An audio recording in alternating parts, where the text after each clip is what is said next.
what's up, everybody? Welcome to another episode of Downtime with Downstar, episode 160. And today we're here with my guy, Dav from Mimms Honda Day. Dav, what's up, brother? Yeah, all good, man. How you doing? I'm great, bro. Thank you for checking in this late night in London, dude. What time do you got right now? Probably about 11:30 at night. Oh, man, Still dude. early. Still early. Are you a night owl or what? Yeah, I am kind of pretty Because much. the other day, Friday, when we were doing the Downtime with Downstar live on the Instagram with Hmm. Rywire, that was 6 p.m. our time, and right now, it's about 3:30 our time. So it was about what 2 a.m. when you were watching us. Yeah, yeah. It was about 2, 3 a.m. Do you feel like you got to do stuff like that and stay up late to keep in touch with what's going on here in the States? Yeah, I think so. When it comes to the like Instagram lives and posts and that kind of stuff, Yeah. um, obviously you guys post when it's morning for us, and all the live feeds and that kind of stuff. So I do stay up and I do join the live feeds with people and just communicate and stuff.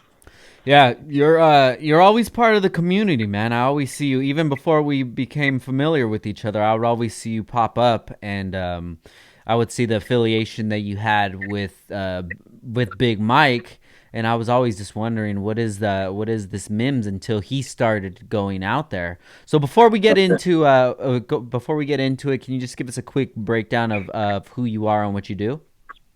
So I organise Mimms Honda Day. It's the largest Honda event in the UK.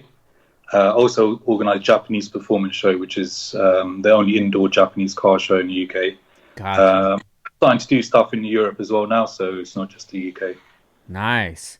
Okay, and what made you interested in the U.S. culture of things as far as the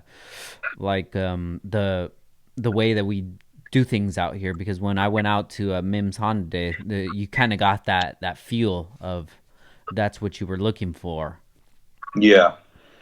So I've always been into cars anyway, but in Hondas, since I got my car, 2005, I've probably been into Hondas before that, but obviously really picked up once I bought my own Honda. So I always used to be on the forums, Honda Tech and those kind of forums and stuff, looking at what the States do. Hmm. You guys obviously started to do the tucked bays and shaved engine bays, which really stood out for me.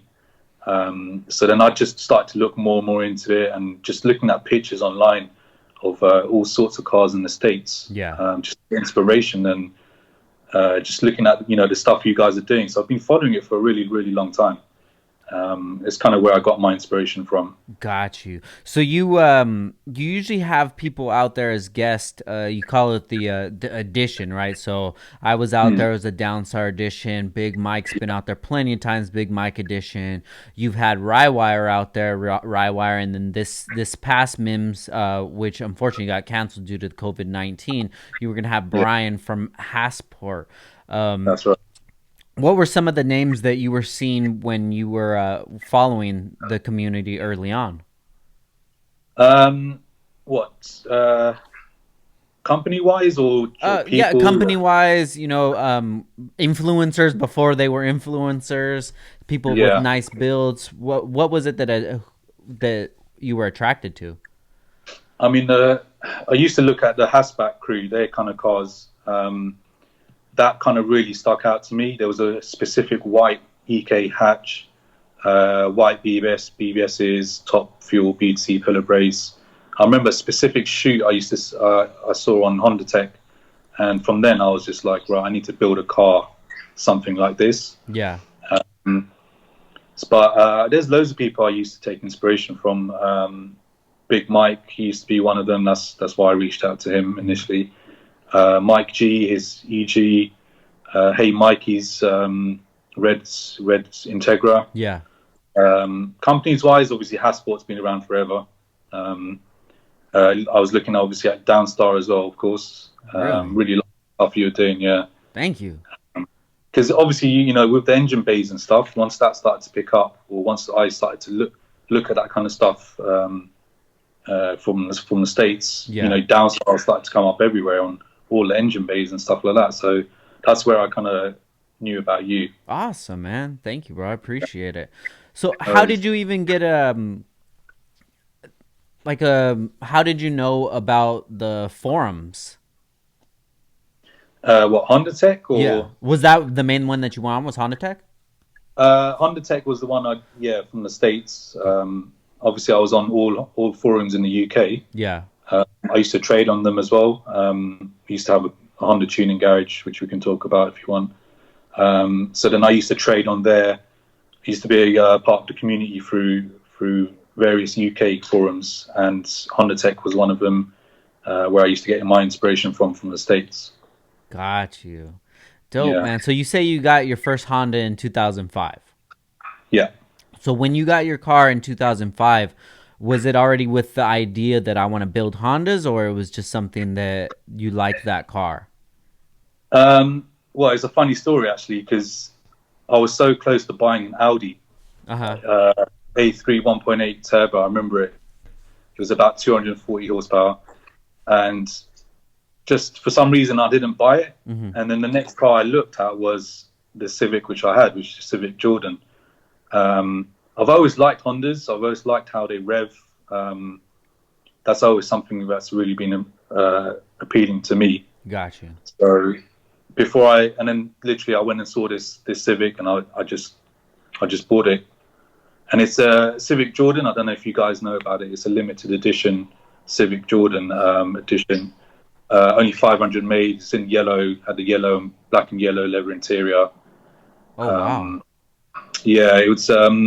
So Eddie Jordan, when he won the Formula One, they made this special edition Honda Civic, and they Mm-hmm. only made 500 of them with the Hornet emblem on the seats and the floor mats and the back of it. So I bought that, and it was bright yellow. So when I was driving it home, I just looked in the wing mirror and I could see it's just bright yellow. I was like, I've just bought a bright yellow Honda. I'm like, what have I done? Yeah. But obviously, I love just the VTEC and all that kind of stuff. So it, I've just kept the car since then. Now at 2005, what age were you? Well, I'm 36 now. 36. Okay. 15 years ago. So what were you driving before that, or you weren't driving yet? I was driving. I've had my license since I could possibly, the earliest stage I could. So Uh-huh. when I was 17, I got my license. I'd be driving. My brother's brother had a car. He used to take that out. It was a Vauxhall Astra, Uh-huh. um, 1.6 Sport. Um, then I used to drive a Polo and just like other cars, just whatever it was I could get my hands on. Good. Obviously, when you're young and starting out to drive, you have to buy something with cheap insurance and that kind of stuff. So Yeah. it was only until I actually had a Citroen Saxo as well at one point, 1.1 liter, just with insurance and Yeah. get some no claims under my belt. Dude, so many of these cars I haven't even heard of. Yeah, I know. I was thinking you probably don't know any of these cars. That one Yeah, had a 1.1 liter? 1.1 injection. Oh shit, that was probably a beast, huh? Yeah, it was quick. It was quick for what it was. Oh shit. So when you got the Honda, were you into cars or it was just something for transportation? No, I've always been into cars. Literally, uh, from 5, 6 years old. Like Really? I remember back then, I used to go to school with a pencil case, and my parents used to buy me. Do you know what micro machines are? The little Yes, yes. toys. Yeah, I hell used to yeah. have a big pencil case full of those, and then a small pencil case for my pencils and rubbers and that kind of stuff. So, and then I used to have toy cars. I used to buy these. My parents used to buy me these model cars where you build yourself. Yeah. Used to do that. Used to have like a cabinet full of them. Very cool. Even remote control cars as well. I remember I was like probably 8 years old. So you had to build it was electric one, but Yeah. you had to build the whole car yourself, and it was just something I'd done on my own. And I've always loved cars, always. How did you get into it? How did you figure out that that's what you liked was cars? I don't know. I don't even know. That's how long ago it was. I just like cars, and then even when I bought PlayStation, Need for Speed was the first game I'd buy, and I'd have like the steering wheel set up, the pedals, and all that kind of stuff. Yeah. Yeah, literally just all. That's all I've ever liked is cars. So Dude, I totally forgot about Micro Machines, man. yeah, That was a great time, they dude. used to have the game as well on PlayStation. Oh, really? Yeah, that was a cool game. You could drive on the snooker table and No way. toilet seat and stuff. Yeah, I remember. I remember the dude from the commercial, he would just talk very fast. Yeah, yeah. Micro Machines, that's dope, man. So you were just Yeah. always been into cars. So at a young age, what were some of the cars that you were into? Um, anything really, because what really got me into modified cars was my brother used to buy magazines called Max Power. Mhm. They were literally at one point the biggest magazine in the UK and probably Europe. And I remember he bought one back. Still remember it was January 1996, Mm. and I think it was a Blitz Toyota Supra on the front cover. And I just opened up the magazine, and that was that. From then, I used to buy them every month. Not just that, other magazines as well, Fast Car, which is Mm. still around. Just used to look at modified cars every month. I used to buy the magazines without Yeah. fail. I've got a massive stack at home. Still? Yeah, still in my cupboard. Haven't got rid of them. Oh, dude, Just for that's awesome, man. yeah. So, at this time, where did you grow up at? So I was born and bred in London, West London. So I've always been in London. Got you. How was that growing up? What was life like? Yeah, life was good. We were in the west side of London, which supposedly I think is probably the better side of London, in my opinion. Okay. So yeah, I was kind of in a nice area, nice-ish area, and yeah, that was it really. Just used to just hang out and go bicycle riding and playing sports in the park and all that kind of stuff. Just normal childhood? Yeah, just normal childhood. But cars was always literally the thing which was on top of everything else. Got you. So when you first got the car, driving home, realized it was yellow. Mm, yeah, And then did you start digging into the Honda community and getting more involved in it since you had a car? yeah. Straight from then on, I was always on the forums and stuff beforehand. Mm-hmm. But when I picked up my car, that's when I really got into it.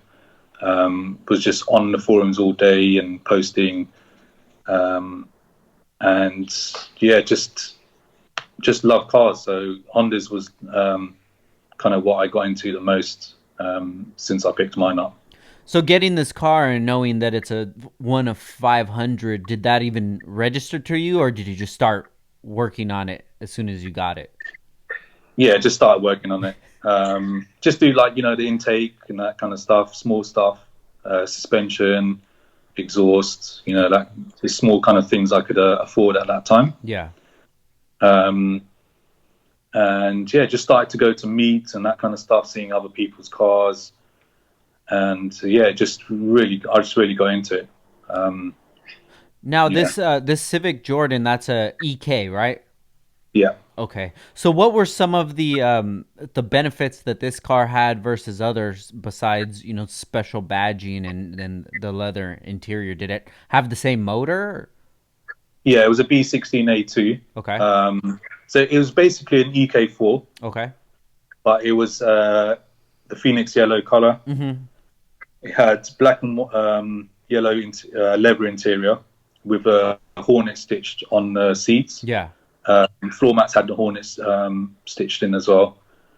That was the only really main thing, and it had Jordan's signature on the side of the car. Uh-huh. That was the only really main differences. Otherwise, it was a normal EK4. And that's the car that you still have to this day?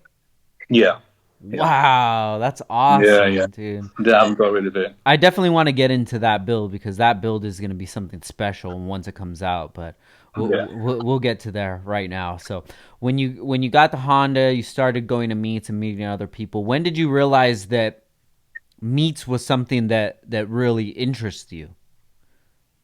Um, well, ever since I got the car, I was going to meets, and it's just driving with your mates and other cars, and then parking up, hanging out, checking everyone else's cars, meeting new people. That just was something I really enjoyed. So I just continued to do it more and more. Now, was there a lot of meets and events out your way? Honda specific Yeah. or no? Literally, like I said, there was one main big Honda meet Mm-hmm. before I started doing Mimms.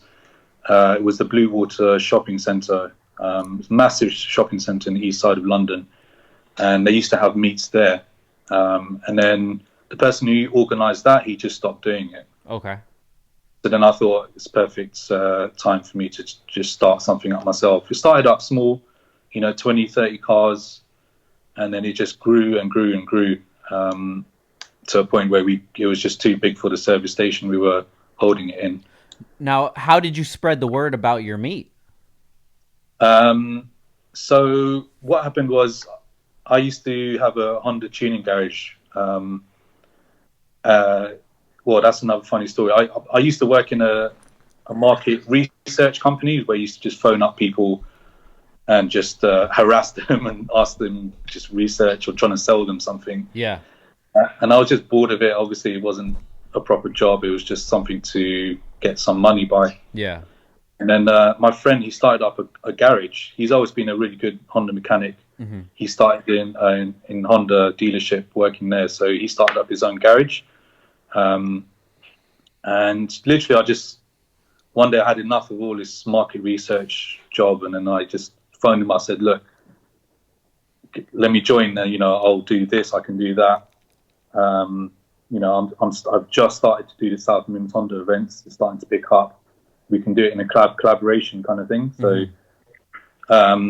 so he said, "All right, cool. We can start doing stuff." And from then on, I was just like, I've never worked anywhere else apart from doing stuff with Hondas. So then I started the South Mimms events just before I went to the garage, Okay. and then both things went hand in hand. They just kind of grew at the same time because the garage we actually owned was like at one point was one of the best in the UK. We started to do tucked bays, Okay. which no one else in the UK was doing at that time. Wow. People used to see the pictures online, from the States, and my friend who's the mechanic, he knew how to do wire tucks and literally everything you can think of with a Honda. So we started to do that and started to promote it very hard on the forums and online. And in hand, obviously, I was doing the events, so they both just grew at the same time. So at this at the shop at the garage that you were working at, that's where you would spread the word at, like because you guys were known for having one of the best shops in the UK.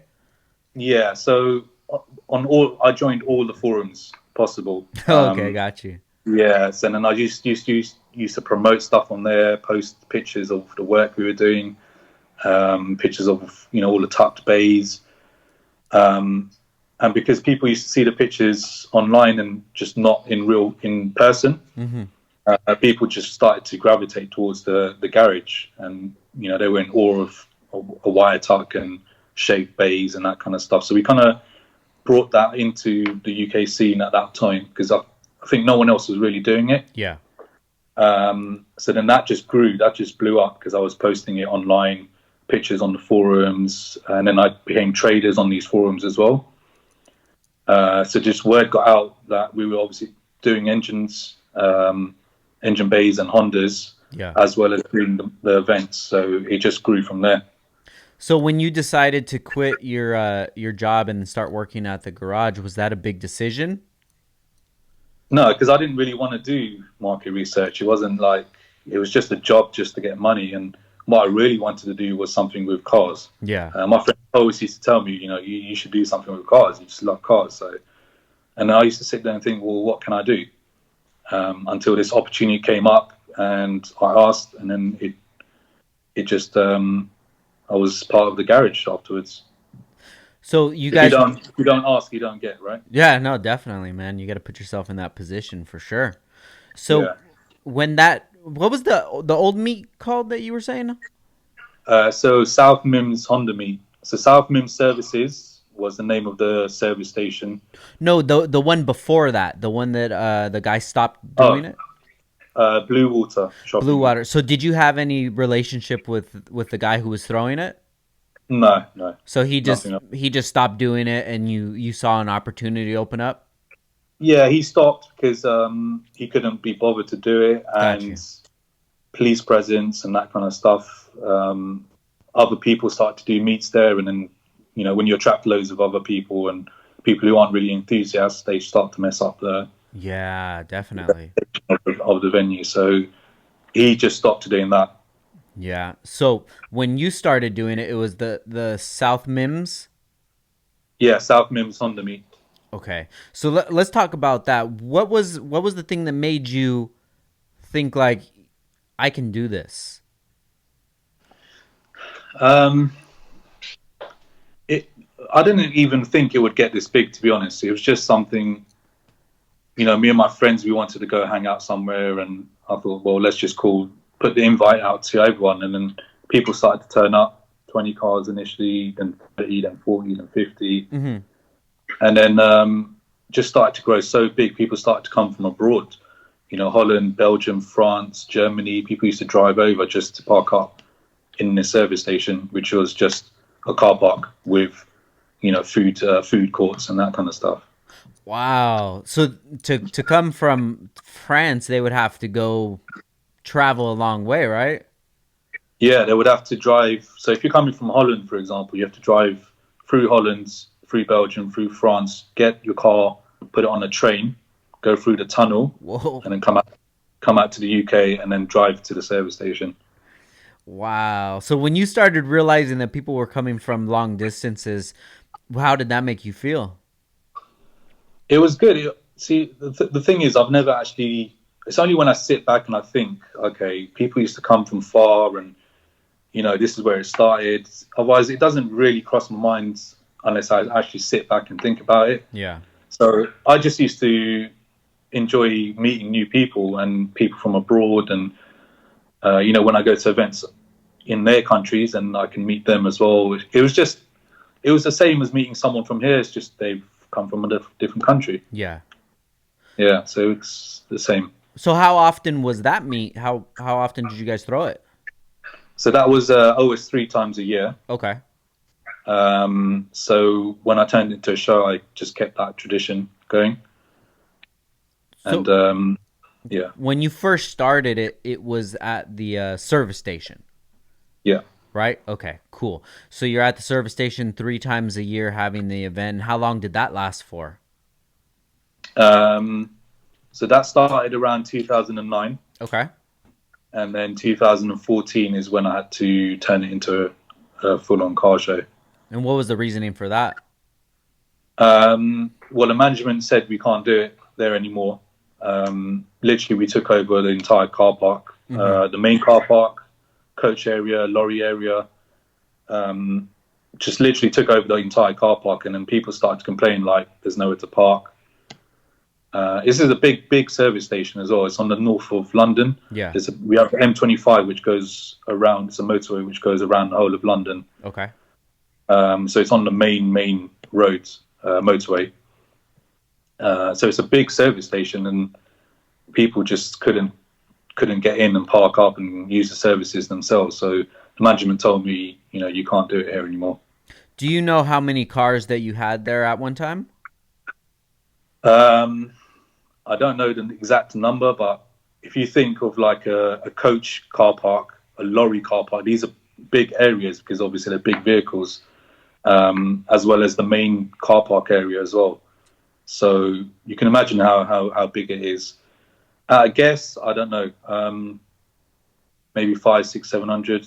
I don't know, exactly, but it was a big service station and it was completely full of wonders. So when they decided that you weren't going to be able to do it there anymore, was it the after the event they said, "Hey, next year you can't do it here," or how much notice did they give you? Well, that's a funny story. I had literally organised everything, and it was probably about a week or so until the actual date of the event. And then they called me up and said, "You know what? You can't do it here. It's Hmm. just not work." And I said to them, "Look, I've organised everything. I can't stop people turning up. People have, booked train tickets. Driven from different countries. I can't just not do it." So we had, going back and forth with him for a little bit. Then he said, "All right, cool. You can do this last one, but then no more from then on." Hmm. So then there was no other option apart from to turn it into a car show. And what year was this? This was 2014. Okay, 2014. Now you say you usually have three events in the year. Was that the third event, the last event, or was it? Um, no, I think it was the second one in. It was a Got you. second. So you still Yeah, had from one what more I of remember. 2014. Yeah. Got you. So 2014, at the end of 2014, I done the first Mimms Honda day. So you get this notice. You still are able to throw the event there. What is your mind like at that time? Are you just thinking, man, this is over? Were you ready to throw in the towel, or was it just I got to find somewhere No, else? no, it was never. I was never going to throw the towel in. I just thought, right, it's time to turn it into a show. Yeah, because the problem with service stations and public areas is, you always get people messing around, and then you get police presence, and then it's just people trying to, do wheel spins and all that Yeah, kind of stuff. Not, it wasn't a huge amount, but you always get those people, right? definitely. Yeah. So for me, I saw it as an opportunity to turn it into a show and have a proper venue, with a circuit or a drag strip, or an indoor area, Yeah. which is what I've always wanted to do. That I always wanted to have one at a drag strip, one at a track, and then one indoor show Gotcha. towards the end of the show. So it took me a while to get that into place because when you're going to these big venues, and you're saying I want to do an event, and they're looking at you like, well, what have you done before? Yeah. And you're saying nothing. And these are big venues, you have big events on, so it was a bit difficult. It took me time to build up the shows where I can get to a point where I can go to these venues and say, look, just give me a date, Yeah. um, and then we can show you, what kind of event I want to put on. Was anybody helping you with this? No, literally on my own. I've been doing this on my own from the start. That's awesome, man. Yeah, Congratulations, dude. You kicking ass, bro. thanks. I'm trying. I'm trying. It's hard work, I could tell, man. I've been to so many events, and I see the event owners and see what goes on behind the scenes, and I don't know if I would want that stress, dude. Yeah, It it is seems like a stressful. lot. It is a lot. It is a lot. People recognize that as well because when you have like clubs and club stands. I don't know if you guys have it in the states, but you like crews say Mm-hmm. they will organize a club pitch where they can all park together, Got you. and so the person who's organizing that club stand, they realize how difficult it is just to get 10, 20, 30 cars together. And then they say to me, how do you do it when you have 30 clubs and show and shine and traders and all this kind of stuff. And the thing is, I love it, so it doesn't seem like work to me. Yeah, Just I love it, so it's not really a big deal like that. I feel you, man. So Yeah. 2014, two of the three shows are done. You get the news that you got to move. So where did you end up moving the show to in the end of 2014? So there was a venue called North Weald. It's like a runway area with like what do you call it? The What's it called? Where they store the planes. Oh, okay, like a hangar. Hangars. Sorry, yeah.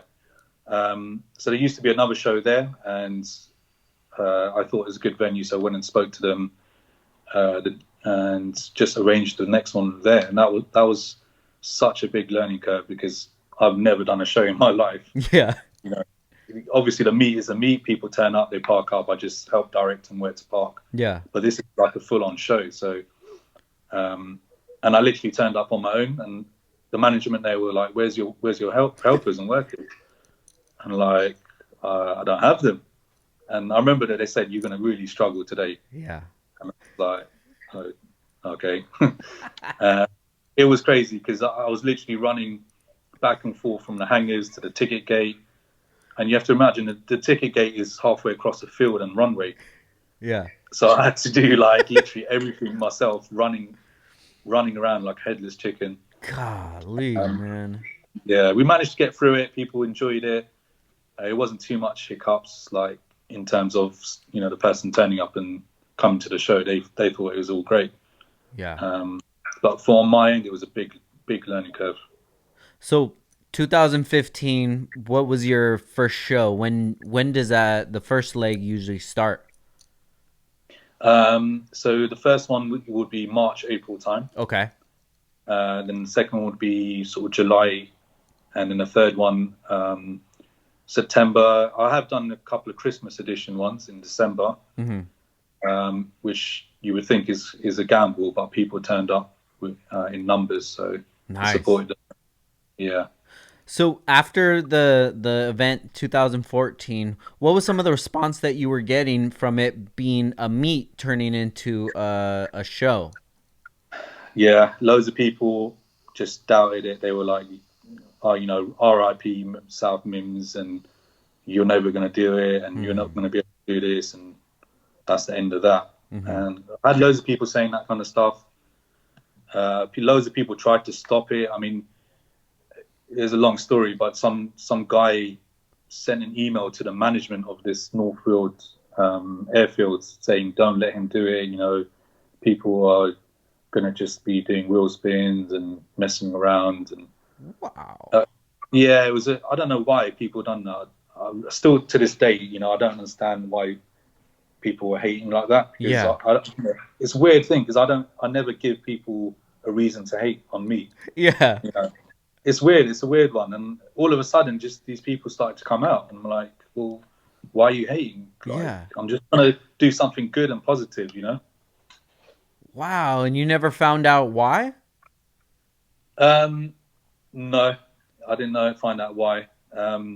Well, I don't know whether to go into this, but the person may have been doing events there at that venue Oh, before. got you. Okay, that makes Yeah, sense. but yeah, it's a long story, but he, I can't really say if it's No him or worries, no not, but worries. I know it's him, or people So, have said it. The yeah. management said it. Yeah. So coming into so you end the show 2014. How did you feel after the day was over?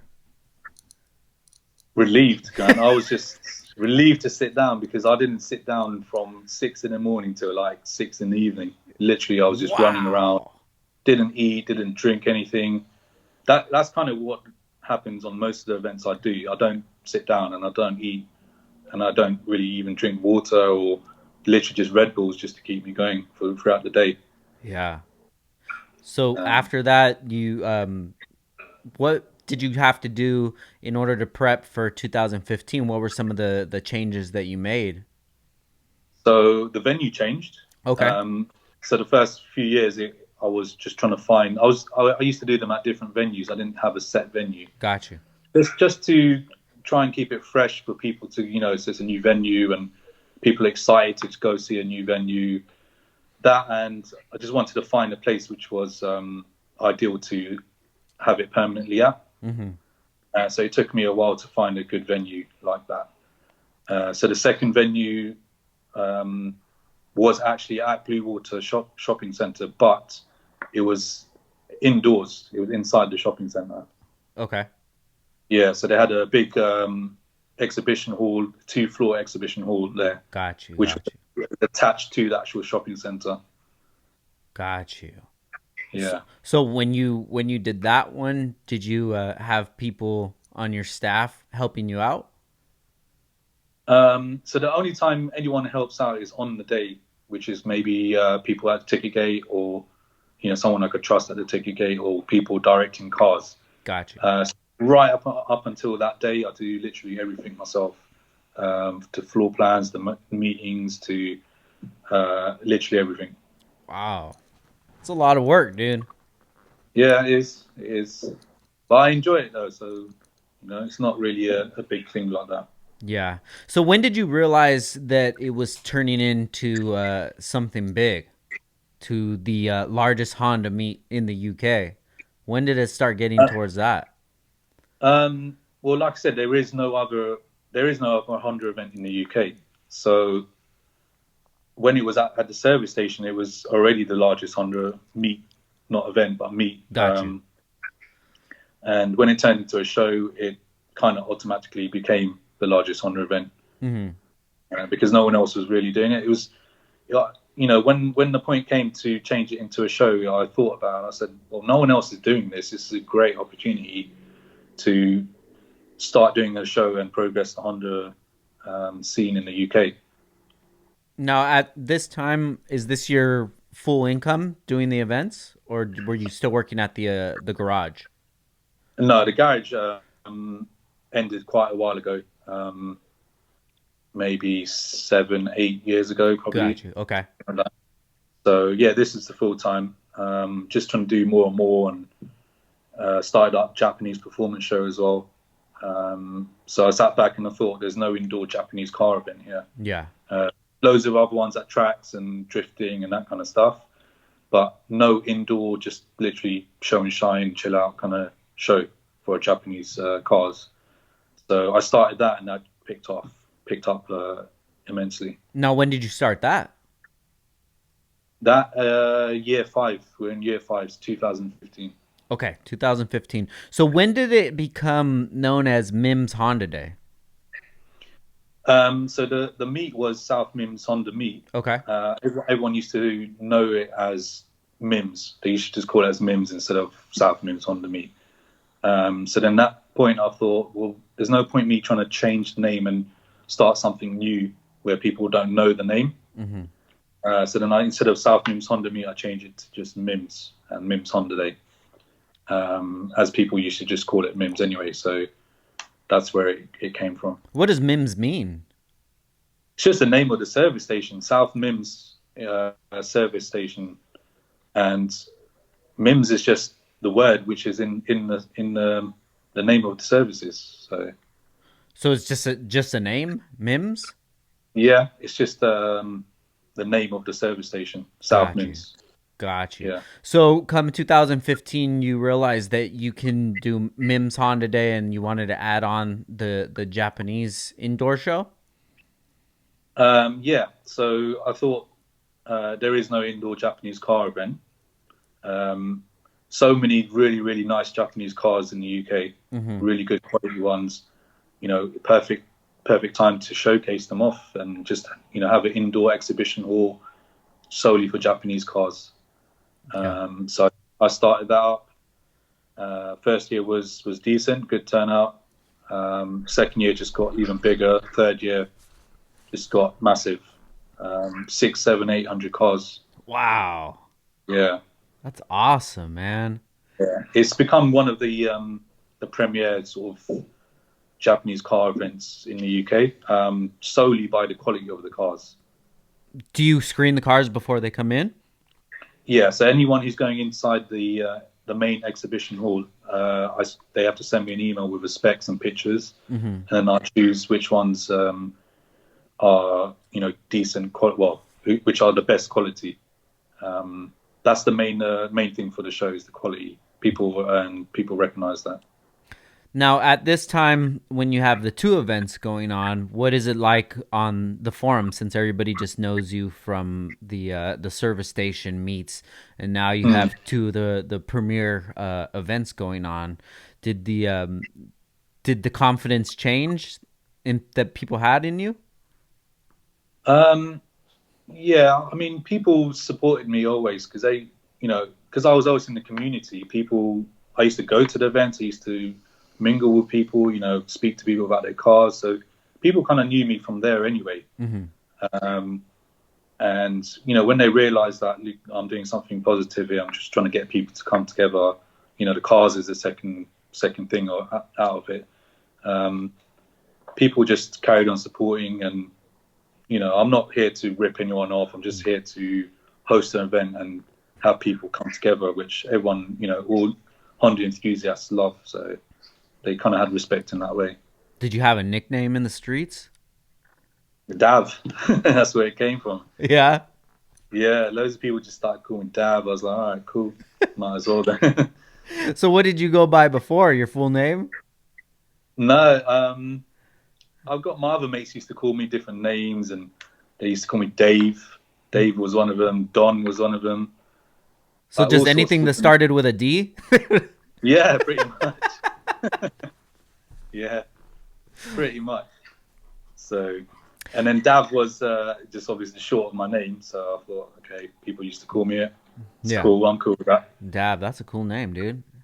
Yeah. Dav the Toretto of the UK. That, Wouldn't say that just because I'm bald. I'll say it. I'm saying it. But that's cool though, man. That's really cool that you took things into your own hands. That's one thing that I really like to highlight on the podcast is people kind of paint the picture in their head of throwing an event, having their own business, building a car, whatever it is, and they see the end goal. You know, they Yeah. see Mimms Honda Day hosted by Hassport, which is one of the biggest companies in our community, and in their mind they're thinking, wow, to Yeah. for that event to be able to have Hassport there, you know, and to have Big Mike Rywire, myself, have us out there. I Mm. could never do something like that. But then, you know, once you break down the ingredients to what actually goes into it, these goals seem a lot more attainable Mm. than just looking at the end result, you know, seeing what hard work it takes. You know, you start from the beginning, you realize you have a passion for something, and you just build and build and build, and you put in that hard work. And, you know, fast forward 2020, and Yeah. I've never even heard of any other events out that way besides Mims. Oh, really? Yeah, That's definitely, good to man. hear. Good to hear. It's weird as well because you do your stuff online and on social media, and people judge things by how many likes you have or Yeah. comments and that kind of stuff. But the actual amount of people it reaches, even if they haven't liked it or commented, it's crazy because there's people on my Facebook who come up to, I won't see them for ages, and then they come up to them and they say to me, "Oh, yeah, I see your posts all the time on Facebook." But I don't even know you on my Facebook. I don't how. So it works. It works. People Yeah. see what you're doing. Okay, everybody, we're going to take a quick break for our sponsors, and we'll be back in 1 minute. We all know that there's tons of places you can buy your car parts at, but when you really need help, who's in your corner? When you need parts for your Honda, you need to visit HeelToeAuto.com. Since 2002, Heel has built a reputation for service and support. Let me repeat that, guys. Since 2002. It's 2020 right now. That's a long time of experience, man. These social media slingers and copycat web stores can't match Heel professionalism. Heel even offers a complete OEM store for all your genuine parts needs. Whether it's for show, race, or just a badass daily, remember that HeelToeAuto.com is in your corner. And guys, if you're on Instagram, make sure you check them out at HeelToe Automotive. Please go to their page right now, add them, and comment that you heard them on Downtime with Downstar podcast. Next up is Downstar. Downstar is the premium leader in dress-up hardware and engine bay accessories. We have all the nuts and bolts for all your screwing and nutting needs. From engine kits, transmission kits, mount kits, clutch lines, brake kits, t-shirts, skateboards, hats, lighters. Damn, we got it all. We actually have too much, guys. So if you can, please come over and buy some stuff at downstaring.com or check us out at Instagram at downstar. Make sure you give us a follow. Now back to the show. Do you ever And you want don't to actually tell them? realize the amount of people who actually see it. Do you ever want to tell them? Well, why don't you ever say anything? Yeah, yeah, it's true. I'm gonna say that for the next time. All the time on the podcast, dude. Every time since we've been doing the podcast, I'll go to an event or SEMA or something like that. Man, so many people come to me about the podcast and they'll talk to me about it, and I'm just thinking like, man, I appreciate it, but if you were just to share that with somebody else, this would Yeah, help things grow yeah, so much more. I get what you mean, dude. Sometimes I'll put something up on the podcast, Instagram or whatever, and you get like 30, 40 likes. I'm like, yeah, shit, dude, what am I yeah, doing? Is it yeah, working? But then it makes you realize that that isn't reality. The likes, the yeah, comments, all that yeah, kind of accolade, it's not really reality because You still have people Mm. listening to the podcast. You still have Yeah, people coming out to the event. It keeps getting bigger and bigger each year, which that's the yeah, real metrics of it all, you know? yeah.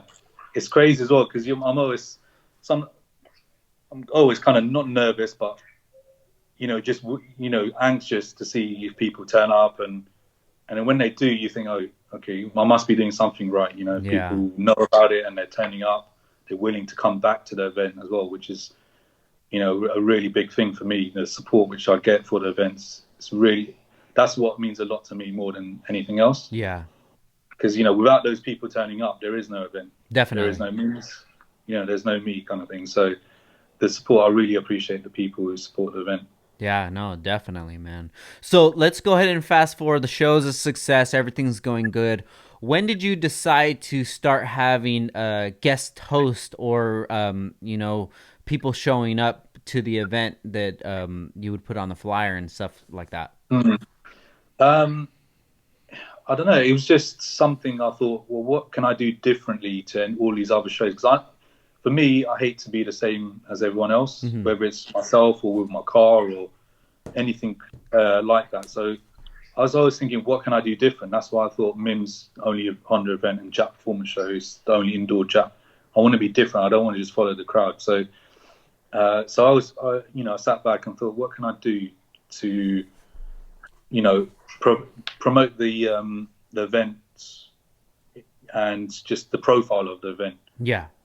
and what can I give back to the communities so they can enjoy the event, more Yeah. than say the next event. So I then obviously looked towards the States, as I've always been doing since from day one. And I was thinking, well, who can I bring over? People who would appreciate, and then I was on Big Mike's live, Hmm. and I thought, let me just mention this to him, And then he was like, okay, send me a message. So I sent him a message, and he Yeah. was like, let's. And I was like, it's cool, let's do it. And we just made it happen. What year was Like I this? said, if you don't ask, you don't get, Yeah. right? So, Yeah. What year was this at? um, 21. I think the year before you came. So you came 2017 or 17. 2018? 17. 17. So yeah, 2017 I think was the first year he came. No, I came 27, so it had to be 16 Yeah. then. Okay, then 2016. Yeah, Got you. Man, you hit the you would have. ground Yeah, running, you dude. came.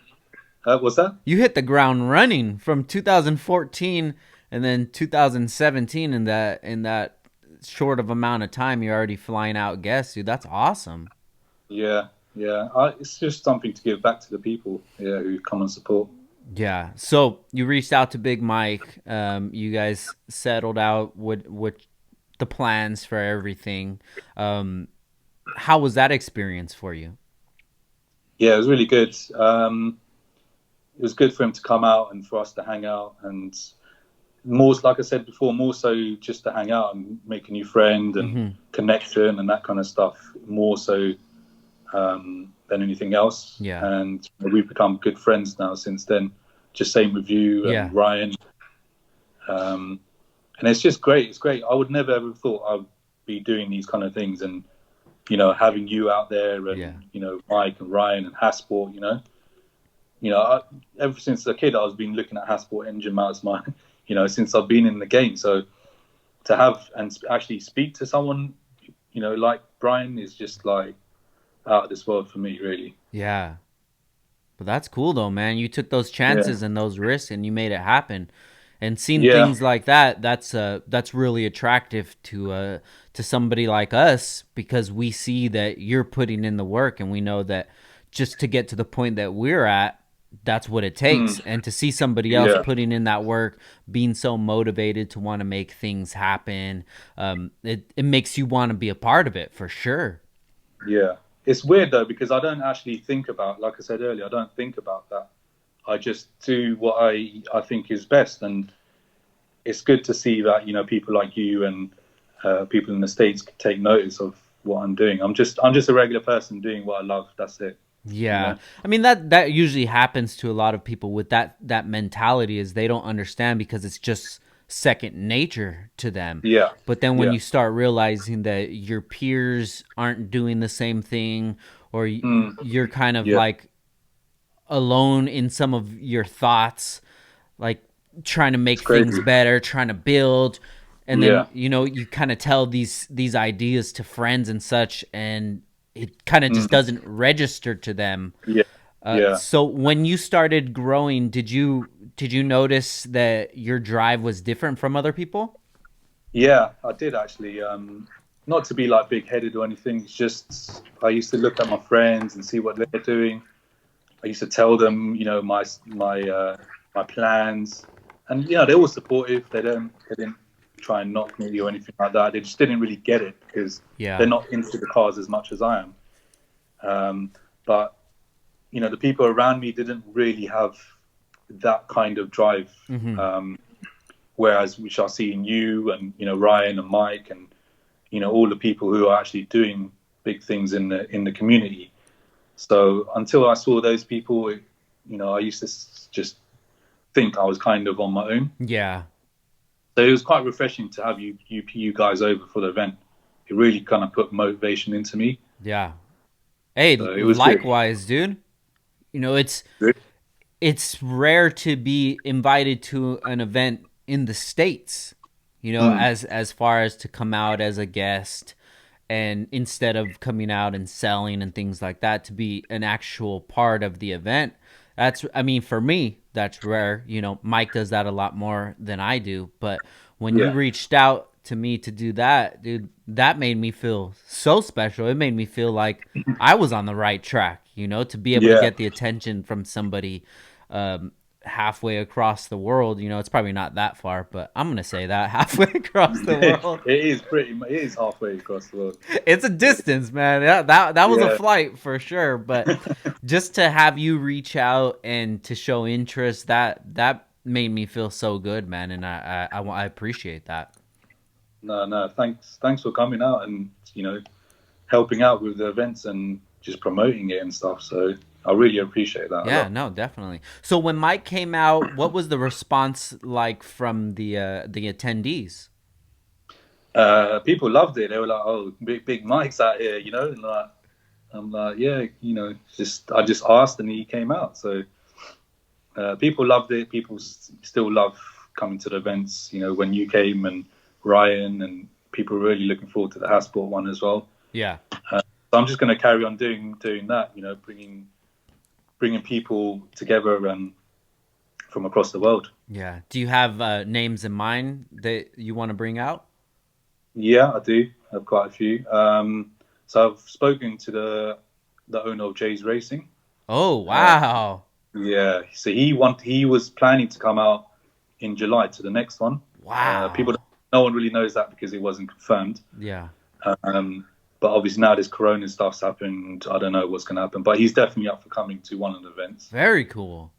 Yeah, there's quite a few people I wanna see if I can get over. Hybrid racing.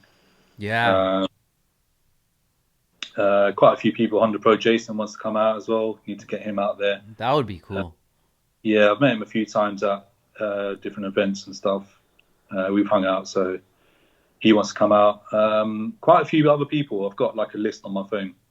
Damn, you can make it happen, bro, for sure, Yeah, dude. yeah, If anybody's listening and you're thinking about going, when I went, it was such a great time, bro. We had yeah. so much fun, dude. So much fun, man. Yeah, we were just I love that downtown area of London, just going out there, hanging out, seeing all the clubs and the Mm, eateries and the architecture and the cars there. There's a lot of a lot yeah, of different cars, more than yeah. cars that I'm familiar with. It's things are very different over there, but I loved it, man. I never thought, a guy coming from Oxnard, I never thought that I'd be out in London Yeah, for work, dude. But yeah, yeah.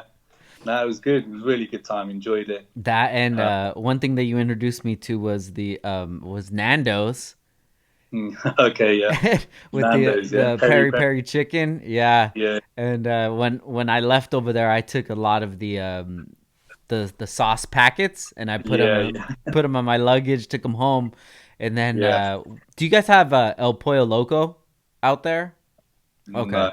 Well, El Pollo No. Loco is basically just like a fast food chicken place. They do like grilled chicken. So Okay. I would go and just get a meal from El Pollo Loco, and then I would get the Nando's, the peri peri sauce, put it on there. I'm like, Yeah. oh my god, this is so good.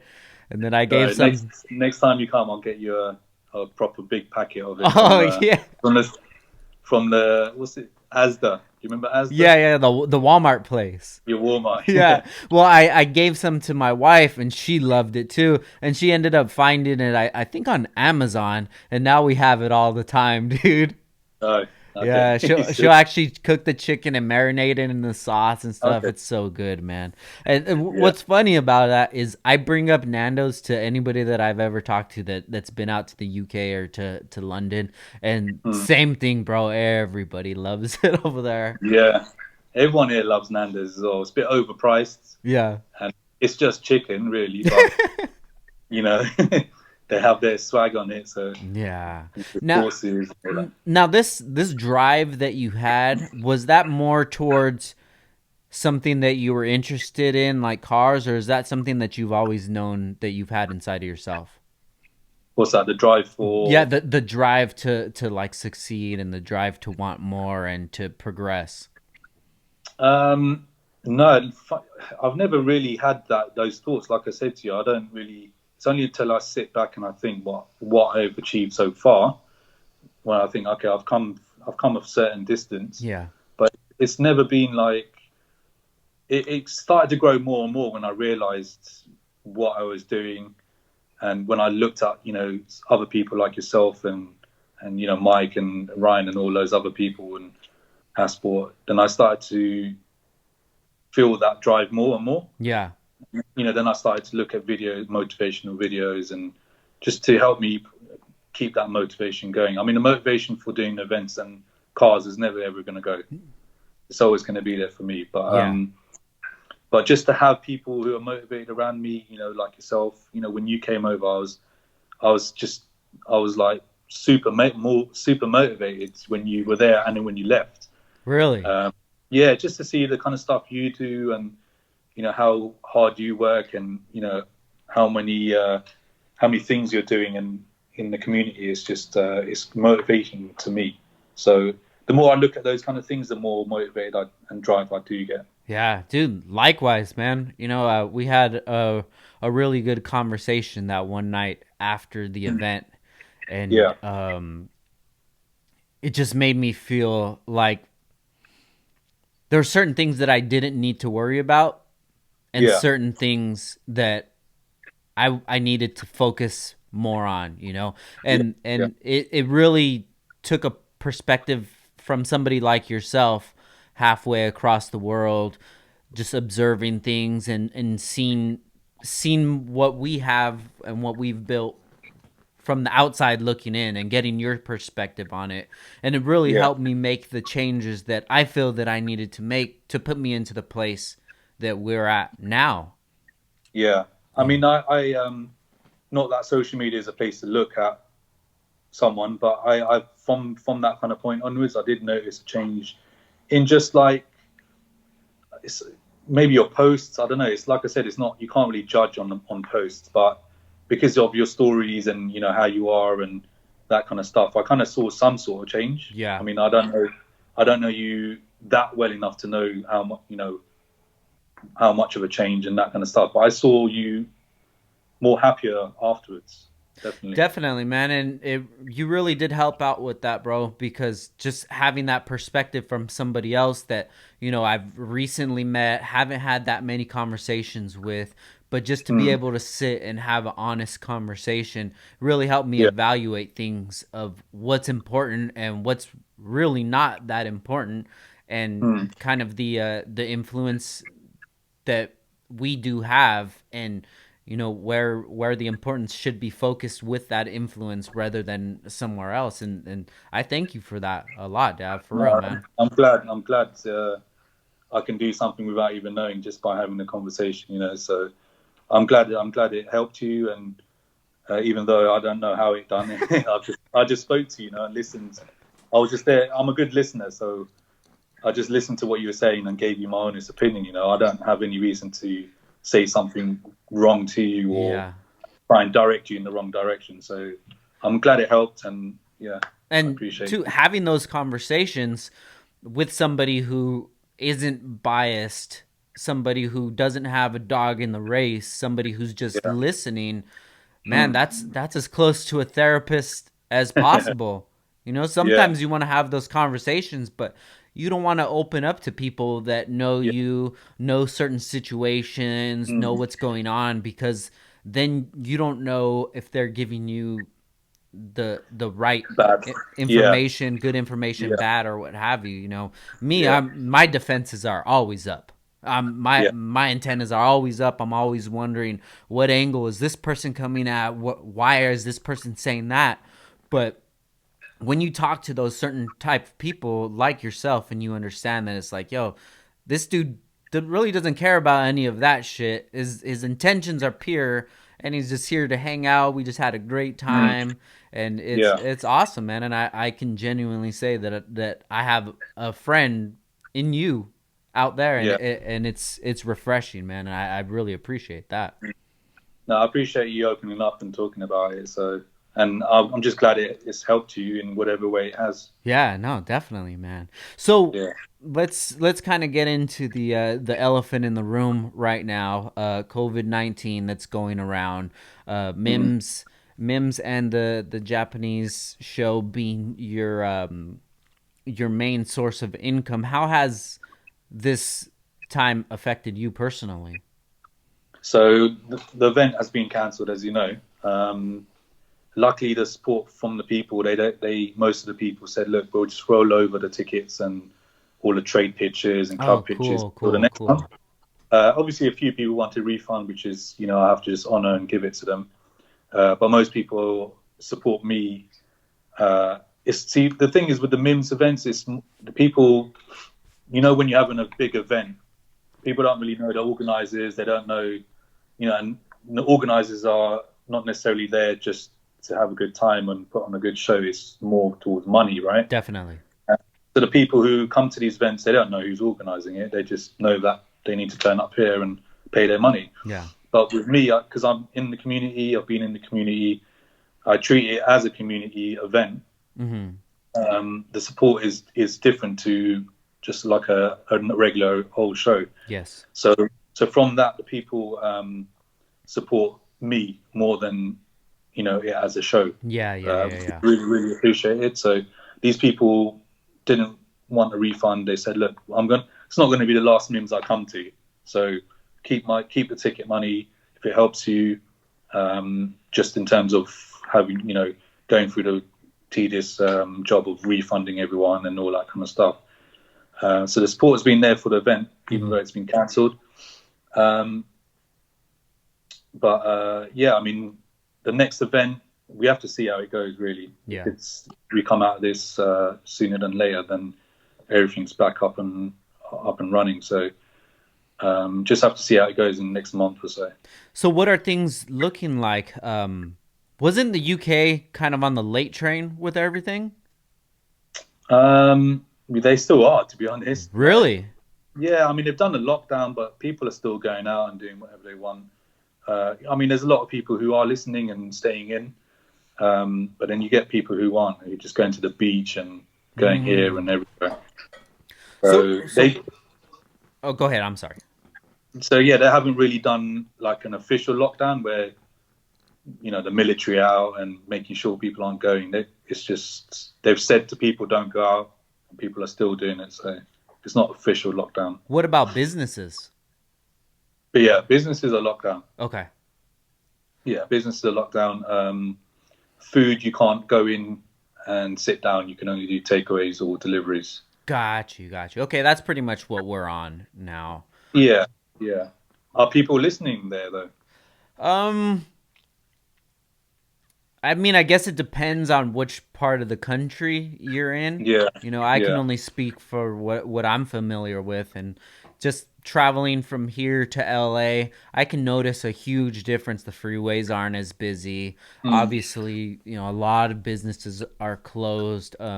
Same thing with if the restaurant is open, they're doing takeout only. Everything else that's not essential is closed down. Um, okay. but we don't have any military or anything like that patrolling the streets. There's no curfew Mm. yet. And two, I'm not sure if we've already peaked here. I really think that we have here in California. This is gonna be the Mm. conspiracy side of me. I think that Yeah. that wave already hit us in January and February, when before it was even the COVID-19. Mm. Um, there were so many people, along with myself, my whole family, my employees, friends, that we were all extremely sick. And Yeah. when I know personally, my wife and my son, we went to the doctor to urgent care, and it wasn't the flu, and they said that it Mm. was a respiratory infection. Just stay Okay. home, take vitamin C, and that's it. There's So millions of people here in the UK. Same thing. Same thing. Even my missus had it, um, and it lasted for like 3 weeks, and then it yeah, went away. Came back the following week. So yeah, I think we've definitely had it here way before it's been documented. Um, Plus, the figures which they are releasing, I don't think are at all accurate. yeah. So who knows? You know, people have might half the planet might may have already had it and they didn't know. Yeah, definitely. And it's just I've been watching this from the start of things when it first started in China. And Mm. when that news started coming out, it had already been out even earlier than that in China. But you've Yeah. seen the videos of the people dead on the streets, and Mm. you know the whole entire city on like lockdown. China can lock their Yeah. stuff down, no problem. And Yeah. when I saw that happening, I kind of had a feeling like, man, this could be something that could affect us. But I don't know how Mm. you feel about in the UK, but how I feel as being an American is that nothing bad is ever really going to happen to us. Yeah. It's kind of that like ignorance that Americans have. You know, just Yeah. because we've never really experienced anything severe happen here, minus like 9/11, which was Mm. extreme tragedy that not only changed the US, but it changed the entire world. But Yeah. since then, the only thing that we've had to deal with is, um, I mean, our own issues, you Yeah. know, with racism, terrorism, and things like that. Domestic terrorism, which it never gets put off like that, but we've only had to worry about our own things here. So when I seen things happening in China, it clicked in my head. There's the side of me that's like, that's Yeah. over there. All the way over there. Yeah. Until they showed videos of Wuhan, China. Because when you think China, there's a disease spreading, you kind of think like the less fortunate areas, the Yeah. third world sides.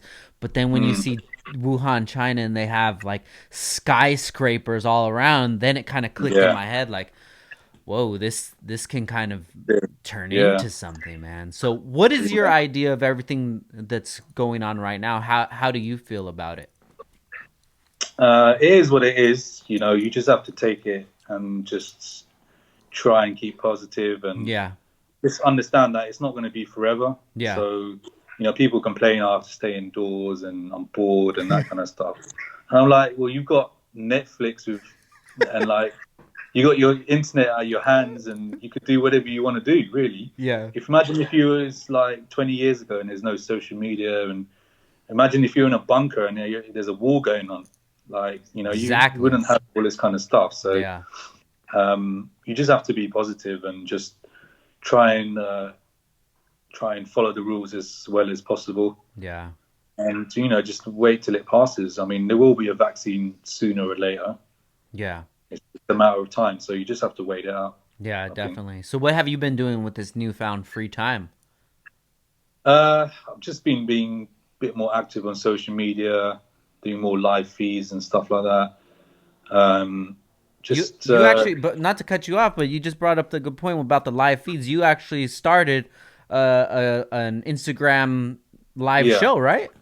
yeah. It's called Mimms Talk. It's just live feeds joining in with people. We had Hasport on the day where Mims was going to happen. Brian Gillespie, we had it on. Big Mike, we've had on. Ryan from Rye, we had on yesterday. Nice. Yeah, and we're gonna have you on as well Yeah, this week if possible. So definitely. yeah, just want to keep it active and just speak to people across the world. And we have this technology where we can do all that, so you might as well use it. Yeah, so are you doing it at a specific day and time, or is it just whenever you have time? It's going to be every Sunday at 9 p.m. UK time. Cool. For people who can't really do the Sundays, it's going to be during the weekdays. Uh-huh. I want it to be so it's not just talking to people, but we can see people's shops or cars or builds, Yes. so we can all have a look at that as well. So yeah, just whenever people are free, I'm trying to do it every Sunday. Very Um, cool. yeah, Are you but recording them? well, my Instagram is playing up. It's not allowing me to save the live feeds for some reason onto my phone. Is it It's have you it updated it? Yeah, I'd updated it yesterday afterwards, but it's weird because when I go live by myself and I end it, I can save it. If I go live with someone else, it doesn't give me the option to save it once I end the live. So Really? yeah, I've updated Instagram. I'm pretty sure it was updated, but I just updated it yesterday. It may be a new update which I haven't done, but hopefully Wow. it works. I never Hopefully it heard works. that. But yeah, that would definitely be cool, man, to put that up on your YouTube channel or something. Do you have a YouTube channel?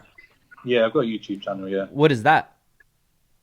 just Mimms Honda Day. Mimms Honda Day. Cool, Yeah, cool, we've got man. all the official videos on there. Awesome. Uh, your one's on there as well. Very The cool. Downstar edition, and also your vlog from when you came as well is up there. Yeah, dude, that was such a great time, man. I was Yeah, looking right. forward to coming out this year too. Yeah, I I know. wanted to come out again. Hopefully You go. everything ends, man. Hopefully it ends quick and then we could come out to the later event. Yeah, definitely, man. We need to do it again for If sure. We can. if you think Yeah. about things, if they came out with a vaccine or something that cured it within a relatively quick time, we can snap back into normal very quickly. Yeah, I yeah, think we can. so. That's only, I think, with the vaccine. I feel, Yes. without that, it's going to be you won't be able to go back to normal as such. It's going to take a while for it to clear out by itself. Yeah. No, I feel that if something comes and it cures it up like a vaccine, Mm. I think we could snap back into normal. But Yeah, yeah, the further we keep going away from it and staying away and the economy just going to shit, mm. I think we're gonna have a new normal, just like I said, after 9/11. It's Yeah, life has been completely different since then. yeah. I think the same for this as well. Yeah. So with your downtime, you've started Mims Talk. What other things have you been working on? Not much, to be honest. Been kind of lazing it around for about a couple of weeks or whatever, but just getting my thoughts together, just seeing what more I can do for the events and myself. Yeah. Sometimes you have to sit back and think before you can act upon it. So I've been doing that. I've made lists of things I want to do. Because when I had the garage, I used to sell aftermarket parts as well, Yeah. and then we used to fit them in the garage. So I used to have I still have a parts company Mhm. called EHM Parts, Yeah. which kind of went on a back foot from when I started to do the events as a full-time show. So I want to bring that back out, and start to sell more and more parts. The thing is, I want to get these parts on my car, Mhm. and then obviously the car can help promote the events and my company and the parts on the car as well. Yeah. Obviously, Downstar being one of them. Thank you. I know we spoke about it. Yeah, yeah, yeah. Whenever you're ready, you let But me know. yeah, I mean, my bill was taking a lot longer than it expected, which is cool because obviously I want to do it right the first time. But I want to get these parts on my car and then push the parts company as well. Got you. So let's go ahead and dive into the build, man. I'm super excited about that. So it's the same car the Honda Jordan, Yeah, that you first started off with. Um, yeah. how many how many stages did the car go through before you decided that, man, this I want to break this down and start from the ground up? So this would be the third edition. Got you. Uh, so I've had like various magazine features in different forms of the car, all of them front cover features as well. Sick. Yeah, so this is the third edition I'm going to be going on to. Like when I saw Big Mike's car and Ryan's Integra, I was like, right, I need to up my game and Yeah. just, I want to build something that people can look at and think, do you know what, I can build something with patience and a bit of time and obviously money, but money isn't really the main factor. It's more patience Yeah. because I've been collecting parts for my car since 2015. My car's been off road since then as well. Mm. So I haven't driven my car within 5 years. Oh shit. Yeah, and I've been collecting parts along that time. Wow. So it's not a matter of how much money you have. It's like obviously I've saved up and bought the parts I want, whether it's expensive or not. So I want people to realize that with my build as well, that anyone could build something with a bit of patience. Yeah. Don't just cheap out on a cheaper part just because you can get it quicker. So I really want to kind of push that message across with my build. So what I'm doing is I'm tearing the car down completely after seeing Mike's and Ryan's car, trying to build something on that kind of caliber where Gotcha. it's everything is brand new. Literally everything's brand new on the car. Very cool, dude. So what step Yeah. are you at now? So the car's been painted. I put the cage in. I've smoothed the engine bay again. It was smoothed before on the version 2. Mm-hmm. I've smoothed the interior as well. Mm-hmm. So all the brackets, all the holes on the interior is stripped out on the back. All the drain plugs and like the holes in the footwell, all Yeah. of them been welded and smoothed Very cool. and it's been sprayed inside out with loads of different like body parts, side skirts, front end, and that kind of stuff. Got you. Engine gearbox is getting fully rebuilt from ground up. New turbo kit, new turbo, new clutch. Everything's brand new. Literally everything. So what is your idea of this build? What category are you gonna put it in once it's finished? Is it gonna be like a show car, race car, show race? It's going to be everything. The main thing I wanted was for for me to be able to drive it on the road. Mm-hmm. So it had to be road legal, had to be show quality, had to have enough power for me to race it on strip and on the track, Yeah. which I'm going to be doing. So it's literally it's everything. It's not just one thing. So I'm building the car and using the car as I want it, Yeah. not how people think you should use the car. Yeah, definitely. Yeah, that's why that build you done with the heavy in the streets build. Yeah. I thought that some of the stuff might not be to everyone's taste, but the the idea behind how you built it and why you built it, it was something which I really thought was great. Thank you, man. I appreciate it. Yeah, Yeah, I had to tap into every part of my love for yeah, cars from when I was a child to now, or to when we built the car, and that's what yeah, I wanted to do. You build the car that everybody is gonna love, like yeah. my right hand drive. Hmm. Even people that don't like cars can admire that car because it just doesn't even look like it drives. Yeah, If you want to look yeah, at the engine bay, you don't even have to know about cars. It's just like, this doesn't look like enough to make this car drive. It was pleasing yeah, to everybody, which was cool, yeah, but it didn't really excite the child inside of me. So then yeah, when I got that chance to have the freedom with another build, I said, you know what, I'm just gonna do whatever the hell I want to do, which mm, everybody says that that's what you should do, yeah, which is true, but it's really hard to do that sometimes. You yeah, you have to put up with a lot of criticism, and mm, it some people are born with being able to put up with criticism, and some Yeah. people have to learn how to put up with it. And that was something that I knew I had to take emotion away from things, and I had to put myself in a situation where people were going to be critical about Mm. one of my builds. And I think that that build definitely helped me get to the next step in my growth as a person, because I had to put up with so many opinions from people that they just didn't like the car. And not only random people hating online, like really close friends of mine said, yo, that it looks like Mm. shit, you know? And it's Yeah. like, to have friends tell you that, if you don't have thick skin, that could be like, hey, fuck you, dude, you know. But Yeah. even Yeah. friends like Rywire told me, dude, that car looks like shit, you know. And I was like, ah, it's not for you, you know. Yeah. But Yeah. it's Yeah. It's you should always build a car for yourself. yeah, You should never build it because then you would never be satisfied with the car, and you know you'll build it quickly, and you know you'll skimp on parts and that kind of definitely. stuff. So you should always build it for yourself, and if people like it, then that's great. If they don't, then whatever.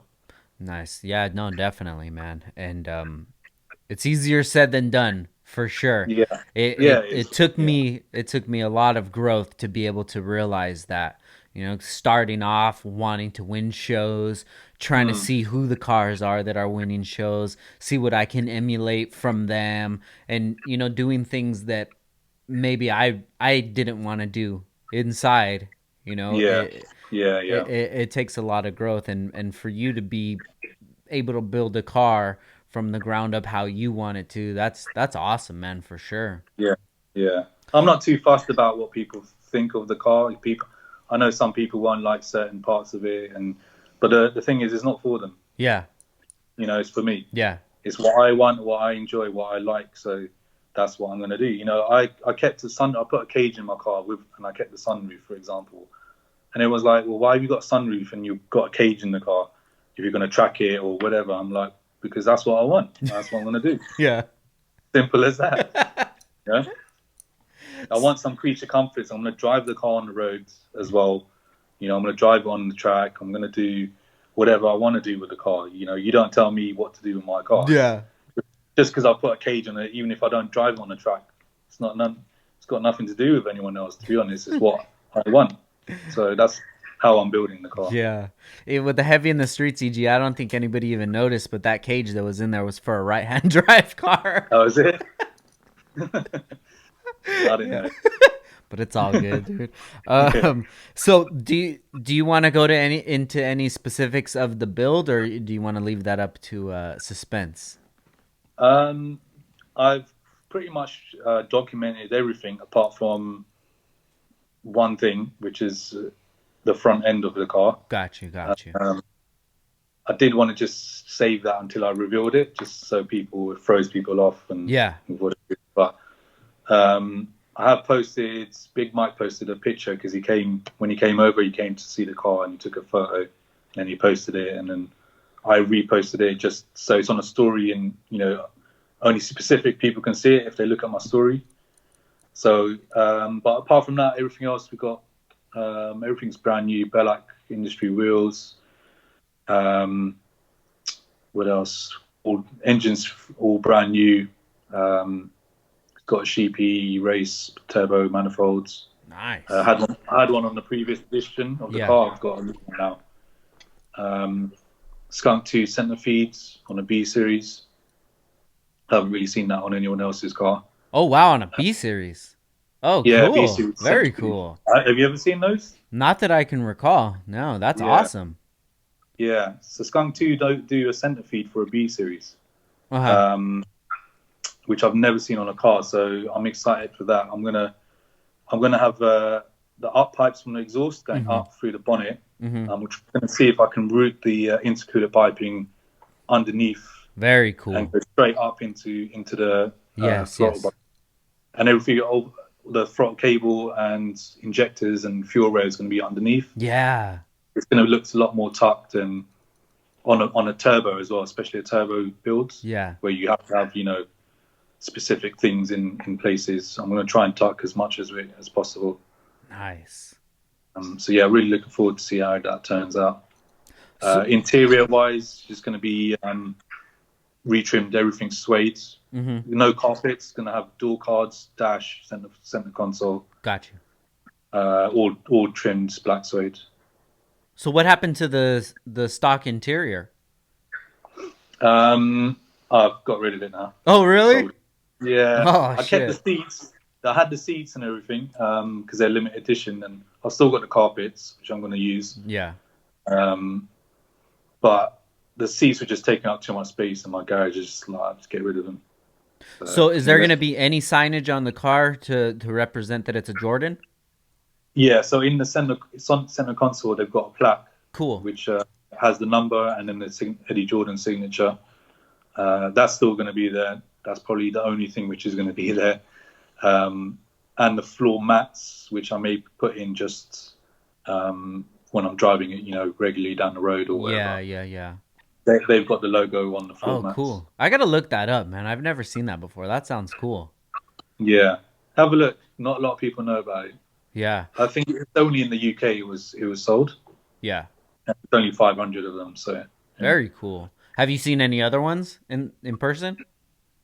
Yeah, I used to see them on roads driving by. I was like, oh, Jordan. And like, yeah, you know about the Jordan. And Just the color? Is that what gives it away? the color, and it has the Hornet logo or badge on the back. Uh-huh. That's what's stitched on the leather interior as well.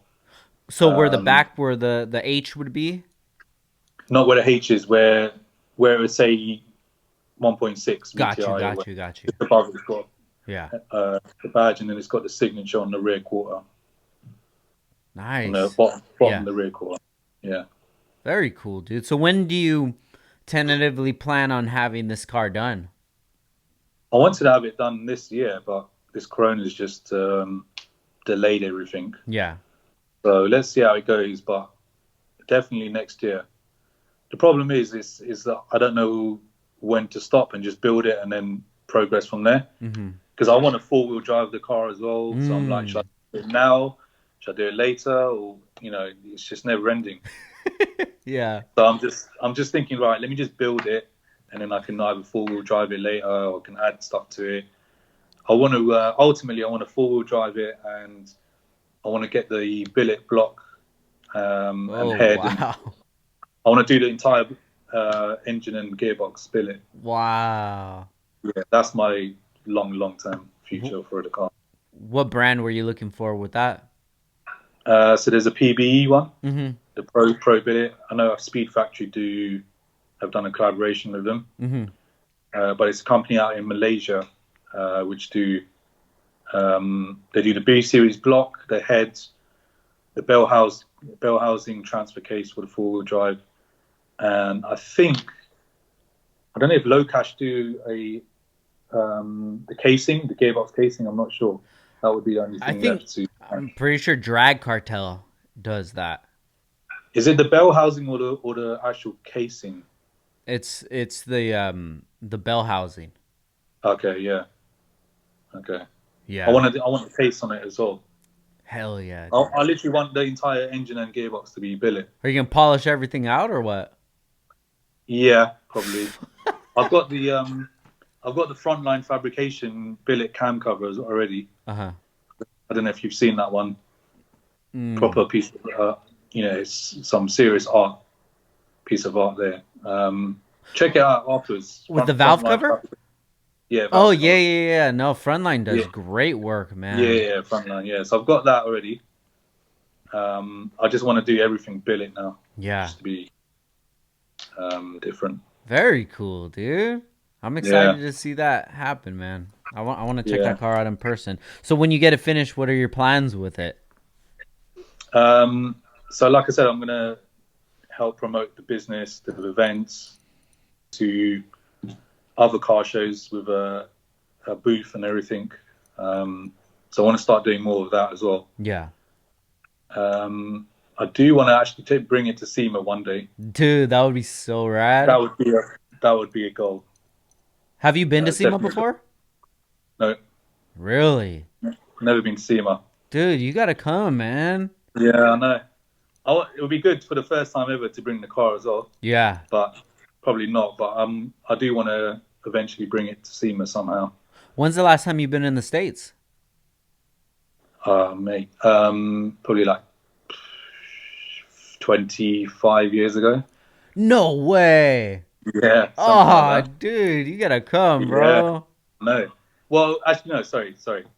I've been to New York. I've been to New York, Okay. but before New York, is I'd been to LA, been to San Francisco and Beverly Hills and that kind of area. Yeah.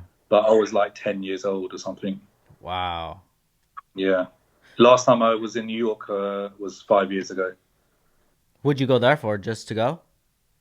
Yeah, it was just a holiday. Went to Zenacron, some shops. I met Albert Marty as well.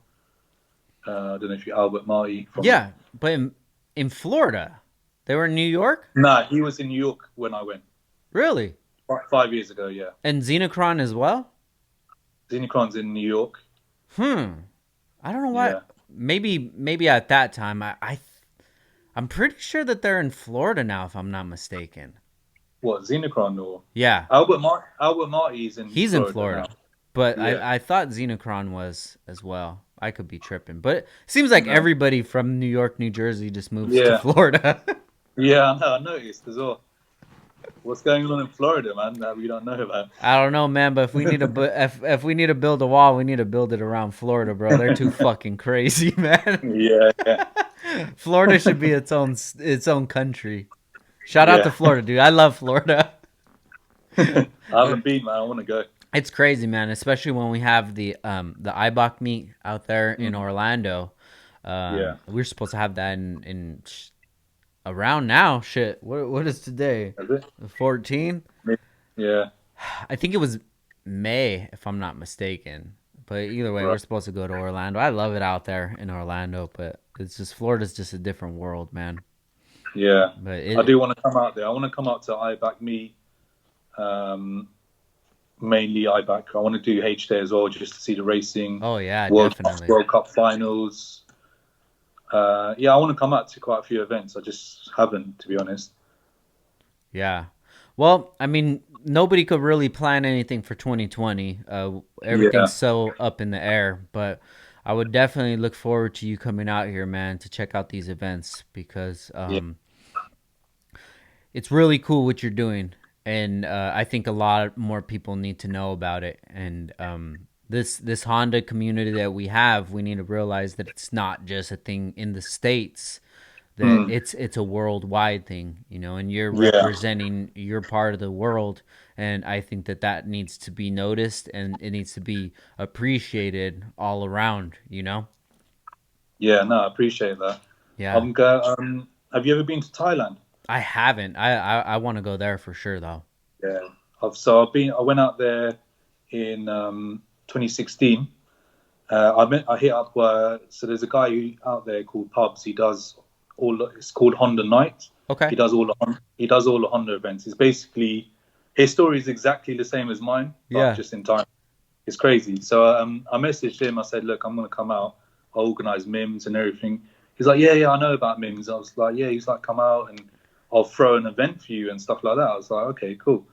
So we went out there in 2016, turned up, and the hospitality they just started to give me drinks, and they were just like giving me Coronas, and he's like, yeah, we get you on the stage, we interview you, if you want to give out stickers and stuff like that, Yeah. that's fine. I was like, okay, like, how much do you actually know about him? So he's like, yeah, I know about it. I've followed it, and I was like, look, that's just crazy. Like, you can get that far. So Yeah. then we went out there, met him, became his friend. I was supposed to actually be out there now. I was supposed to do Mimms, and then the next day I was going to fly out to Thailand because he does Honda Fest out there, Mm-hmm. which is like Thailand's largest Honda event. Mm-hmm. So I was going to go to that, which obviously I can't now. Yeah. But he wants to do a joint event there as well in Thailand for the Japanese performance show. Yeah. So that's what I was going to go out there and look at venues with him and Sick. see if we can do it. Yeah, that would have. Yeah, I'm still going to do it. I'm going to check out venues, see how much they are, and the venues out there are on another level. like because I was, researching and I was emailing the companies there, and their venues are just on another level. Yeah. Expensive, obviously, um, but we're going to see if we can do a Japanese performance show there in the Dude, future. very cool, bro. That's awesome, man. Yeah, Do you yeah, ever have looking for. any ideas of doing a show out here in the States? Yeah, I do want to. I definitely want to. I remember asking, I think it was you and Mike when you and Mike were there, like, what's it like and how easy is it? But obviously, you guys are saying it's diluted with events there, isn't it? There's so many events. In SoCal, yeah. Um, Mhm. but I mean, it's totally different because you're a different brand. You know, Yeah, if it was branded from coming from the UK, the first time yeah, ever, and then you had people promoting it for you, I think that that would be a different story. You know. yeah. I mean, I do want to do something in the States. Definitely, there's people out there who support Mims as well. They buy the merchandise and they know about the events. And I mean, I joined Albert Marty's live, and he's like, "Yo, you're the talk of the town out here, man." I'm like, "Really? What have I done? I'm just posting stuff from my bedroom." Do you know what I mean? Yeah. It's crazy when you sit there and you think like the reach of what you're doing is just worldwide and stuff. It's crazy. Yeah, it definitely is, man. And this is the time for people that are hustlers and people that work hard.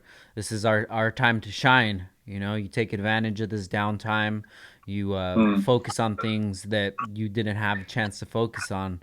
And once this is all over, we're gonna hit the ground running, dude. And I'm excited to see not only where everybody goes, but what you do, man. What yeah, Mims has in store for everybody, and your growth and your build. And I'm excited to see everything yeah. unfold for real. Yeah, I'm excited too. Just need to just carry on doing what I'm doing, keep my head down. You Definitely, know. man. You're doing it. You're Yeah, I'm doing it. trying. I don't even realize I'm doing anything. That's the thing. It's just, but when people tell you, because even for this event just gone, people were flying out from the States to come to the Mims, and they had to Wow. cancel their flights, and I get obviously get a refund for their tickets because they might Yeah. not come to the next one. People come from Malta. People have flown in from Romania, driven from Romania, Belgium, France, Germany, Holland. So yeah, I'm just trying to slowly get the support out there, from the people, and Yeah. then hopefully I can just, come to the States, do an event, do one in Thailand. We done one in Nurburgring last year as Yeah. well. Yeah. Yeah. How was that? Yeah, that was good, really good. Everyone enjoyed it. You've never been to Nurburgring, have No, you? no. I've wanted to. Yeah, yeah, it's crazy venue. Well, next time when we're doing it, come out for Dude, sure, you man. let me know. I'm down for sure. Yeah. So then we've done one in Nurburgring, and then I'm going to be doing one in Holland. I do Japanese performance show in Belgium now. Yeah. It was first supposed to be in June. I'm not sure if that's still going ahead, but just trying to venture out, and Yeah. just get out there. Very cool, man. Well, for you just staying on top of things, you being present in social media, you doing Mims talk, like this is definitely keeping your name in the community, and hopefully more people find out about the event and make those trips. You know, because it's not only just about going to the event. You get to go to Mm, a different country, you get to yeah, experience different things, and that's what it's all about, man. Just if the excuse to go to London is that you can go to a car show, like, dude, yeah, that's two for one, man. That's awesome. yeah. Same before I was to come to the States or anywhere else. Like Yeah, even the Nurburgring way was great because we got to drive through and have a good time along the way, and have the event and then come back, see yeah, everyone, and it's great, really good time. dope, man. Dab, well, I look forward to your future success, and if you ever need anything from me, man, you know you always got me, bro. Thanks, I appreciate that a lot. Yeah, of Really do. course. So before we get out of here, where can people find you at, and where can people buy some Mims merch if they want to get some? So Instagram, my personal one is at Dav underscore Plaha Plaha. That you can see all my builds on my car and just stuff about my life, and not too much because I'm not really I'm a bit personal in that kind of sense. But the Mims event is Mims at Mims underscore under underscore day, and then Japanese performance show is at Jap underscore performance underscore show. Dope. Yeah, and then just Facebook as well, Mimms Honda Day, YouTube. Now, what about the merch? Oh, merch.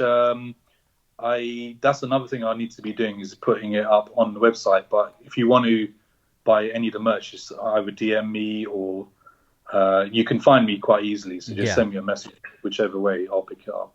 Dope. Very cool. We'll have it all listed below, man.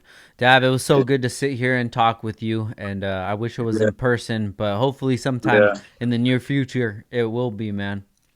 yeah. No, I really appreciate you having me on here. Like I was looking at the previous, giants of the industry you've had on here, and for you to have someone like me, I'm honored. So thanks a lot, man. No, definitely, dude. I'm trying to get everybody in here. Everybody that's a piece of the puzzle of the industry, and you definitely are. You represent a very big part of the world that a lot of people don't know much about, and now they do because of the hard work Yeah, that you've put in. So it wasn't even a question in my eyes of if I was gonna have you on, but when. yeah, yeah. It's an honor for me, man. I really really appreciate it.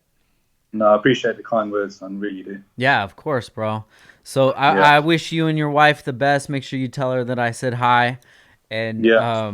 dude, thank you for everything, Dav. I really appreciate it, and I appreciate your time. And everybody listening, please check out Dav Mimms Honda Day. Really killing it out there, hard worker and good buddy of mine.